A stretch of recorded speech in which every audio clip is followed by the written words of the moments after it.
दुनिया में लाखों अरबों किताबें मौजूद है। सब किताबें एक तरफ और कुरान मजीद एक तरफ। सब किताबें हमारी जिंदगी के किसी एक हिस्सा की रहनुमाई करती है। अब सोचने की बात यह है कि बाकी सब किताबें हमारी मुकम्मल रहनुमाई क्यों नहीं करती। ये कुरान मजीद हम सबको नजात का रास्ता कैसे दिखाता है। तो हजरात, फर्क सिर्फ इतना है कि बाकी सब किताबें हमारे अपनी बनाई हुई है, लेकिन कुरान मजीद उसका बनाया हुआ है जिसके हम बनाए हुए हैं। जिसने हम सबको बनाया है उसी ने हम सबको बचाया है। जिसने हमें पैदा किया उसी ने हमें जीने का तरीका सिखाया। जिसने हमें रिज़्क दिया उसी ने हमें हलाल व हराम का फर्क बताया। जिसने हमें अक्ल दी उसी ने हमें इल्म दिया। जिसने हमारी तकदीर बनाई उसी ने हमारी तदबीर बताई। जिसने हमें ताज पहनाया उसी ने हमें राज सिखाया। जिस अल्लाह ने हमें जैसे बनाया उसी अल्लाह ने हमें वैसे सिखाया। जिस अल्लाह ने हमारे लिए खिलकत का सामान किया उसी अल्लाह ने हमारे लिए हिदायत के भी सामान किया। और कुरान मजीद सरासर हिदायत है, सिर्फ मुसलमानों के लिए नहीं, सिर्फ इंसानों के लिए नहीं, बल्कि कायनात के हर मखलूक के लिए हिदायत है। हजरात, कुरान मजीद अल्लाह का मुकद्दस कलाम है और कुरान मजीद की शान होती है कि कायनात के हर जर्रा की रहनुमाई करता है। अल्लाह तबारक तआला कुरान मजीद में इरशाद फरमाता है, या जिबाल औगबी मअगु तैर, ऐ परिंदों व पहाड़ों, मेरे पैगंबर दाऊद की जबान से जो निकलता है उसे सुनो। कससुल अंबिया है, हजरत दाऊद अलैहिस्सलाम दरिया किनारे ज़बूर की तिलावत करते तो बहता हुआ दरिया रुक जाता था। जिस दरख्त के नीचे बैठ के पढ़ते वह दरख्त झुक जाता था। आसमान के परिंदे ज़बूर को सुनकर नीचे आते थे। लोग झुक आकर ज़बूर के समाअत करते थे। ज़बूर के बारे में हमारा ईमान है, ये अल्लाह कलाम था, ये वही मन्नल्लाह थी। लेकिन अब ज़बूर किताब भी जाती रही, हज़रत दाऊद की शरीयत भी जाती रही। अब हमारे नबी की शरीयत के बाद किसी की शरीयत नहीं और कुरान के बाद कोई किताब नहीं। जैसे कोई दूसरा नबी नहीं आ सकता वैसे कोई दूसरी आसमानी किताब नहीं आ सकती। हजरात,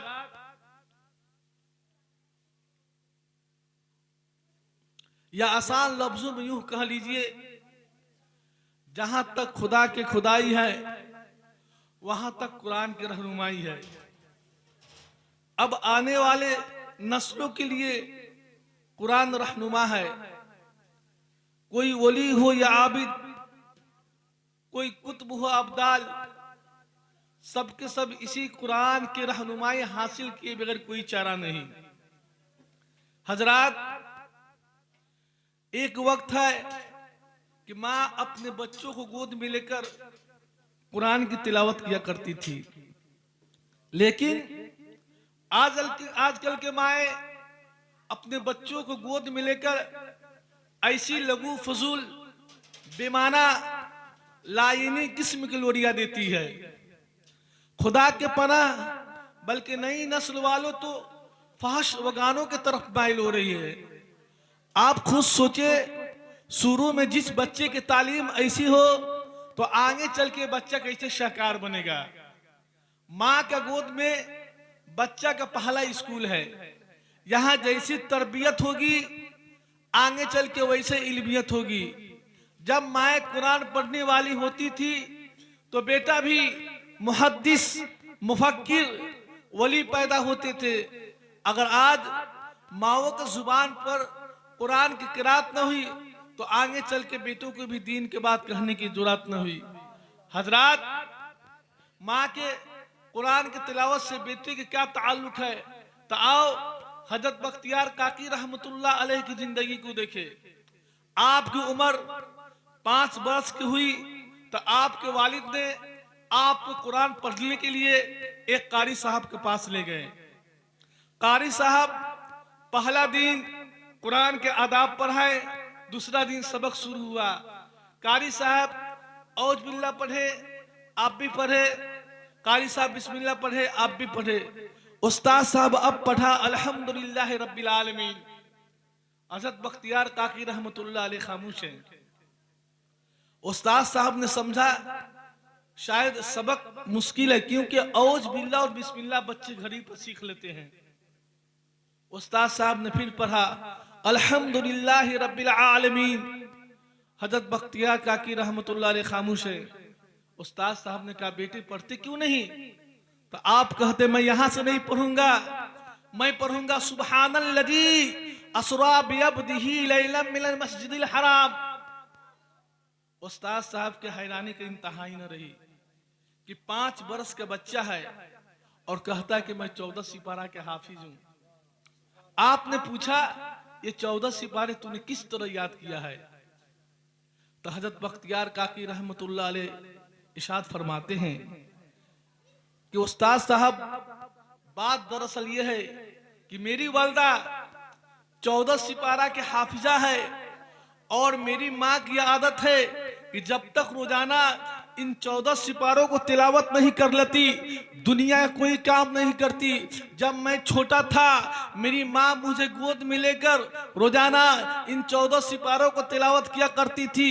चूंकि मैं रोजाना सुना करता था, ये 14 सिपारे मेरे जहन में पुख्ता होते हुए चला गया और मैं माँ की तरह 14 सिपारा के हाफिज हूँ। इसलिए मेरा सबक सुब्हानल्लज़ी अस्रा बिअब्दी से शुरू करे।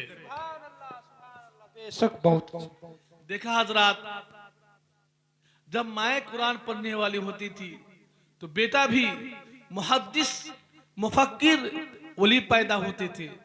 लेकिन आज माओ की जुबान पर कुरान की क़रात नहीं हुई तो बेटों के भी दीन की बात कहने से जुर्रत न हुई। हमारे घर से कुरान की तिलावत जाती रही और साथ ही साथ खुदा की रहमत भी जाती रही।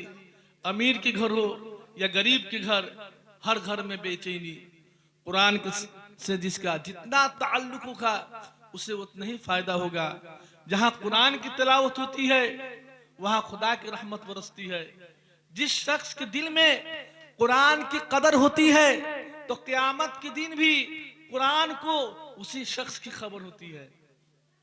क़यामत तो दूर की बात है, अल्लाह पाक ने कुरान की कदर करने वालों को ऐसा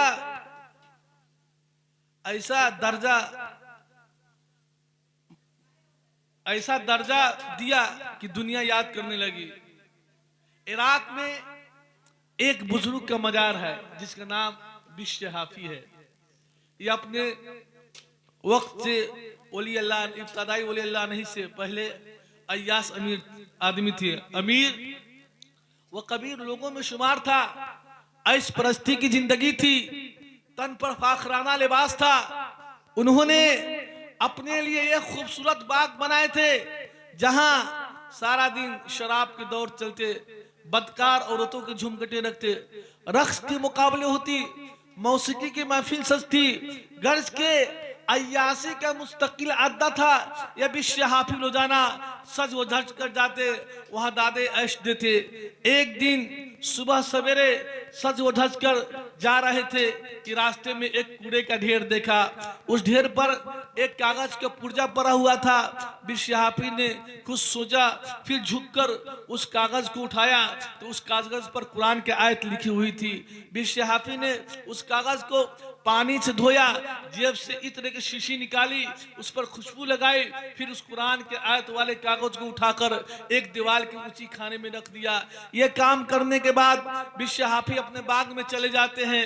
उधर खुदा के तरफ से मिस्री अब्दाल हजरत जुन्नून को हुक्म मिला कि बगदाद चल के जा।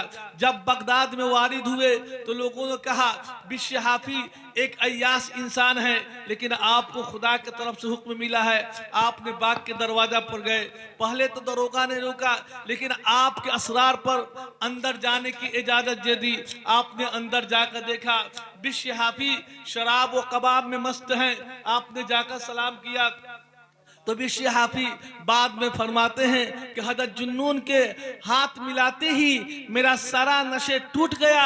मैंने उसी वक्त सच्चे दिल से तौबा की और उसी वक्त उस बाग को छोड़ दिया। हजरत जुन्नून और बिशहाफी दोनों बाग से बाहर निकले। हजरत जुन्नून आसमान के तरफ गर्दन उठाई और कहा, या इलाही तू भी कितना बेनियाज है कि मुझे वक्त का अब्दाल बनाया। फिर इस बिशहाफी की तरफ भेजा जो सरापा अय्यास है। गैब से आवाज आई, ऐ अब्दाल वक्त, इस बिशहाफी ने हमारे एक कागज को पुर्जे को हैसियत से देखा है। मैंने उसके दिल में एक अदना जर्रे का हैसियत से देखा है। उसने उस कागज पर गौर किया, मैंने उसकी किस्मत पर गौर किया। उसने उस कागज को पानी से धोया, मैंने उसको दिल को आबे जमजम से धोया। उसने उस कागज को उठाकर एक दीवार के ऊंची खाने में रख दिया, मैंने उसे उठाकर वलायत के खजाने में रख दिया। सुभान अल्लाह, सुभान अल्लाह, नारे तकबीर, नारे रिसालत, मसलके आला हजरत, जस्ने दस्तारे फसीलत, नारे तकबीर, नारे रिसालत। हजरत हजरत बिशहाफी ने एक कलाम पाक के कागज को पुर्जे को हैसियत से देखा तो अल्लाह तबारक ताला ने ऐसा मकाम अता फरमाया कि दुनिया भी याद कर रही है। अल्लाह तबारक ताला हम सबको इहदिन सिरातुल मुस्तकीम पर चलने की तौफीक अता फरमाए।